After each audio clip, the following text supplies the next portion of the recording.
This is why people are going nuts. Like, okay, so you're going to tell me it's super corrupt when friends of Trump are doing business in Ukraine with oil and natural gas. But when it's Joe Biden's son, then we're supposed to pretend that none of this matters at all. Like, at all. We're supposed to pretend that Joe Biden is pure as the driven snow, and so is Hunter Biden. And any questions you ask about them are fully illegitimate. Now, again, for the 1000th time, if Donald Trump has no evidence and no serious questions to be asked about Joe Biden or Hunter Biden, he's just going after them for political purposes by leveraging military aid to a country under the threat of the Russians in order to go after his political opponent solely and completely because of not corruption and not because of 2016 and election interference, not because of any of that, but simply because he doesn't like Joe Biden. Not only is that wrong, that's impeachable. But are we there yet? I think we have a ways to go there. First, I do find it somewhat hilarious. You get people like Cory Booker, who says that the minute you ask a question about Joe Biden, it is completely unfair.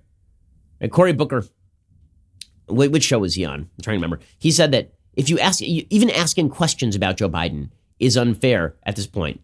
If you could just stop it, stop asking those questions. Are questions about Hunter Biden fair in the context of a president who is accused of doing really what I would think were unimaginable things? As I said, shocking me. Is it questions about Hunter Biden in this context? Somebody who has been investigated, somebody who, from the Ukrainians to Americans to Europeans, there's no evidence whatsoever. So no, it is not fair that the president of the United States is trying to get all of us to be talking about someone else other than him. Okay, and then it'll be fun to watch CNN immediately shift in the next segment to let's talk about Rick Perry's energy connections in Ukraine, guys. Let's talk about the Trump administration's energy connections in Ukraine. And by the way, the Washington Post will give a full op-ed to Joe Biden called Trump Won't Destroy Me and He Won't Destroy My Family. And it's all about how Joe Biden is a wonderful dude and anybody who asks questions about Hunter Biden is just wrong and it's all mean and it's all terrible.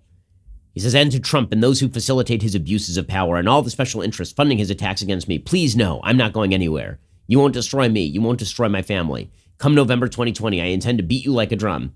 Come November 2020, dude, you are going to be eating early bird dinner at Denny's because you are not the nominee. Elizabeth Warren is going to win this nomination. So that is not a thing that is going to happen. Okay, I'm going to get back into this double standard. And again, this is not whataboutism. It's very bad for Trump to say things like China should investigate Joe Biden. It's very bad for Trump to say that Ukraine should investigate Joe Biden and not be clear that he's talking about corruption more broadly. The question is twofold. Did he commit a criminal act? Two, is that criminal act impeachable?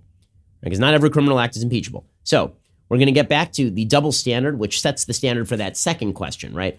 Is this something brand new and beyond the pale? And why Republicans seem to be kicking back so hard against the idea that this is something brand new and beyond the pale. You know, it's funny, Democrats seem to believe that the world began spinning with Trump. And so you have all these articles today about, well, the unworkability of American government and this feeling of cynicism that is spread across the country. I'm old enough to remember a president before Trump named Barack Obama. Some of us are pretty cynical about politics because of that sort of manipulation. I hope you enjoyed that clip from The Ben Shapiro Show. If you did, go ahead and hit the subscribe button so you stay up to date on all our future content.